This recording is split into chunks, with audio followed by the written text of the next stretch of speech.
In Season 6, Episode 10 of Game of Thrones, The Winds of Winter, Bran Stark sees the fight that took place at the Tower of Joy. The same story we have heard tales about from his own father, Ned Stark. But will we see that scene in the book, Winds of Winter?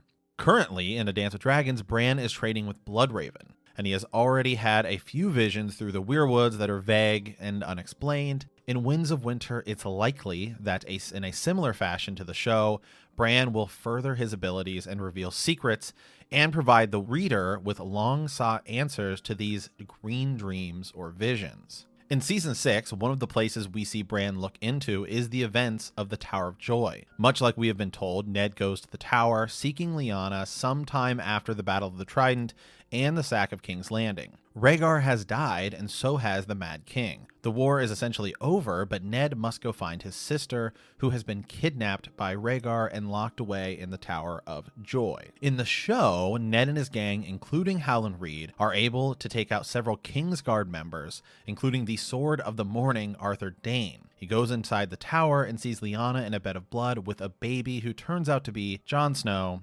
aka Aegon Targaryen. Lyanna dies, and Ned raises Jon as his bastard son. In the books, things could go far differently for a ton of reasons. Some of them actually book differences, but many of them possible, if not highly considered fan theories, all with high levels of validity, as well as all of the possibilities that the books won't even come close to resembling the show in the end, given the significant amounts of differences with book characters who never even make it into the show, and events that have happened to book characters happen in different positions, different cities, different towns, or just some people who end up serving as a filler role in the show and their counterparts kind of get combined. For starters, Rhaegar Targaryen might still be alive, either hiding beyond the wall, possibly as Mance Rayder. Comes from a fan theory that Rhaegar dies at the Ruby Ford when Robert smashes his army. It's described that rubies went flying across the battlefield, and that's how the river is renamed. We know that rubies are used to glamour, so a popular theory is that Rhaegar didn't actually even fight at the Battle of the Trident, and so he didn't die there, and has been living in secret since.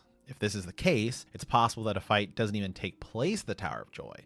Ned and Rhaegar could meet up at the tower and come to some sort of conclusion about Lyanna's situation and what they were going to do with Jon's parentage. Ned could even force Rhaegar to go beyond the wall or take the black, and then Mance Rayder's story is made up. And it's just accepted over time by the brothers of the Night's Watch. Given the power of Jon being Ned's nephew, he would certainly understand what could happen to him if Robert, the newly crowned king, were to ever find out, which is why Ned hides Jon in the first place. And of course, this is assuming that R plus L will equal J into the books, which leads into another question. Will R plus L actually equal J in the books? It certainly seems likely. This is by far the most accepted theory. It 100% happens in the show, and just about all indicators say it will. But there are still those who believe that the books could be different. After all, Jon is dead in the books, where we leave him. There are also the belief that Jon could be the son of Ned Stark and Ashara Dayne.